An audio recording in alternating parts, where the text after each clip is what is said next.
Hi there. सारे के सारे फॉर्मूला आयनिक इक्विलिब्रियम के एक साथ कंपाइल्ड हैं। बहुत मदद करेगी ये वीडियो, तो सेव करना मत भूलिएगा। Cheat sheet of ionic equilibrium. PH का खेला है पूरा का पूरा। पीएच पे सवाल पूछ लेता है, कभी वीक एसिड का एग्जामिनर, कभी स्ट्रॉन्ग एसिड का, कभी एक बफर सॉल्यूशन का, या कभी एक सॉल्ट दे देगा और उसका पीएच पूछेगा। और सॉल्ट भी बहुत सारे प्रकार के होते हैं, या तो स्ट्रॉन्ग एसिड स्ट्रॉन्ग बेस, या फिर स्ट्रॉन्ग एसिड वीक बेस, या फिर वीक एसिड स्ट्रॉन्ग बेस, या फिर वीक एसिड वीक बेस। और एक और इम्पॉर्टेंट कॉन्सेप्ट जो है आयनिक इक्विलिब्रियम पे जिस पे सवाल आता है वो है Ksp, solubility product of a sparingly soluble salt। तो देखते हैं सारे important formulas in one go. Let's get started. देखिए, जब हम बात कर रहे हैं फॉर्मूलाज की, तो सबसे इंपॉर्टेंट चीज जो आपको पता होनी चाहिए वो है पीएच का formula for a strong acid. ये बेसिक बात है। दूसरी चीज जो आपको पता होनी चाहिए वो ये है कि at 25 degree Celsius, point to be noted, my lord, at 25 degrees Celsius room temperature, pH plus POH is equal to 14। ये दूसरी बात है जो आपको पता होनी चाहिए। ठीक है, अगर ये सब आपको पता है तो आपके लिए पूरा का पूरा जो खेला है वो आसान हो जाएगा। तो अगर मैं बात करूं फॉर्मूलेस की, let's see the formulas.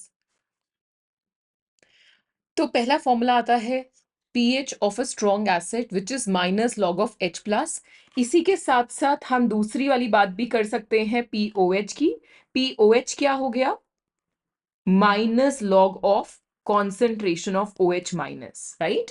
Similarly अब हम आगे बढ़े, बात करें हम अगर pH of a weak acid, it is going to be equal to half of pKa minus log C। कभी भी हमारे पास एक weak acid होगा तो Ka आपको दिया होगा। इनफैक्ट आई वुड सजेस्ट कि एसिटिक एसिड और अमोनियम हाइड्रोक्साइड का Ka एंड Kb रिस्पेक्टिवली आप याद रखें। ठीक है, so half pKa minus log C। मुझे कमेंट्स में बताइएगा क्या होता है Ka of acetic acid and Kb of ammonium hydroxide. अगर यही मैं pH की जगह POH पूछ लूं एक वीक बेस का, तो सेम चीज, एक चीज याद हो गई तो दूसरी is a complementary gift to you, PKB minus log C. But अगर आपसे पीएच पूछा है एक वीक बेस का, तो 14 से सब्ट्रैक्ट करना मत भूलिएगा पीओएच को। बेसिक्स को याद रखिएगा, pH plus pOH is equal to 14। ये बहुत ही कॉमन मिस्टेक है जो बच्चे करते हैं। फिर आता है आपका buffer Henderson Hasselbalch equation, pKa plus log of the concentration of the salt of the weak acid, right, divided by the concentration of the acid। सो ये आपका हेंडरसन हैसलबैक इक्वेशन है। अगर मैं यही बात करूं एक बेसिक बफर की,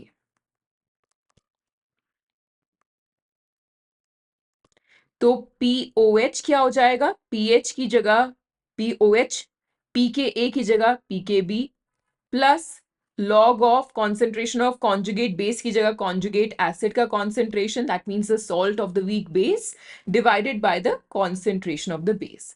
सो ये एक चीज आपको याद होगी, तो दूसरी इज अ कॉम्प्लीमेंट्री गिफ्ट। बस याद रखिएगा पीएच पूछा है और पीओएच का फॉर्मूला लगा रहे हैं तो 14 से सब्ट्रैक्ट करना मत भूलिएगा।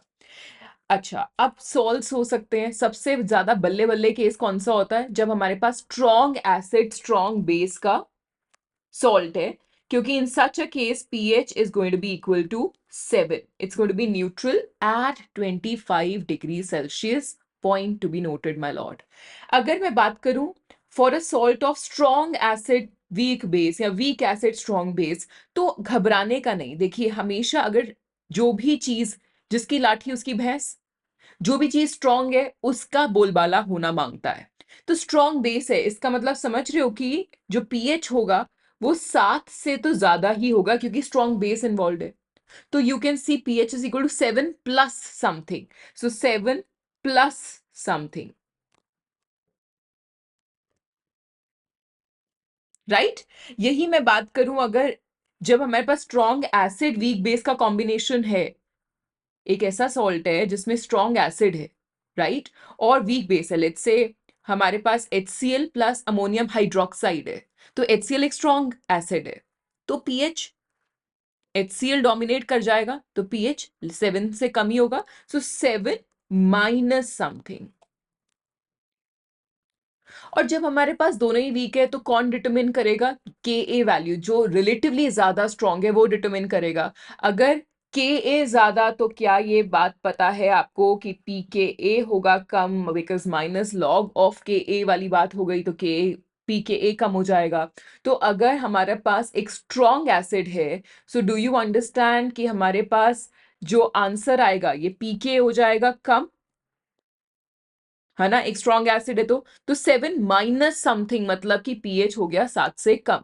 यही अगर के भी ज्यादा है तो पीके भी कम हो गया, राइट? पीके भी कम हो गया तो मतलब कि आपकी वैल्यू आएगी पॉजिटिव। ये pK minus pK b will be a positive, so 7 plus something which is positive, that mean 7 plus something answer आ जाएगा, which makes sense also. So do not get confused, use common sense, ठीक है? तो common sense commonly apply कर सकते हैं आप, आपके पास फॉर्मूलाज अब आपके सामने है।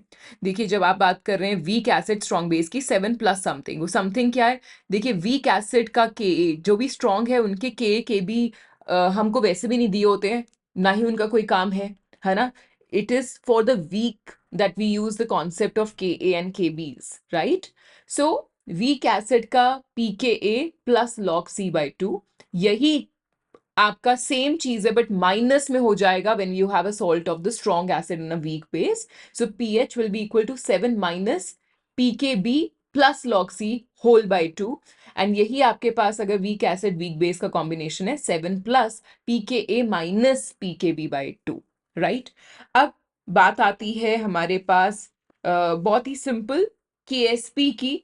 तो केएसपी, ये इस पे सवाल जरूर एक्सपेक्ट करिए, चाहे आप नीट एस्पिरेंट है या जेई एस्पिरेंट है, केमिस्ट्री दोनों के लिए एकदम सेम, हूबहू सेम है। So please do remember, for a salt like AXBY, the concentration of the पहला वाला जो भी चीज दिया होता है जनरली पॉजिटिवली चार्ज्ड स्पीशीज होता है, कैटाइनिक स्पीशीज होता है। सो ए वाई प्लस कर दिया, ये बचपन वाला क्रॉस मल्टीप्लीकेशन वाला फॉर्मूला वाली चीज है। तो A Y plus to the power जो भी सबस्क्रिप्ट में है, तो एक्स है तो X to the power X. Similarly concentration of B, इसका चार्ज क्या होगा? एक्स माइनस, एंड नीचे सबस्क्रिप्ट क्या है? Y to the power Y. So ये सारे इंपॉर्टेंट फॉर्मूले हैं which should be right on your fingertips. So do save the video and share it with as many friends as you can. See you again.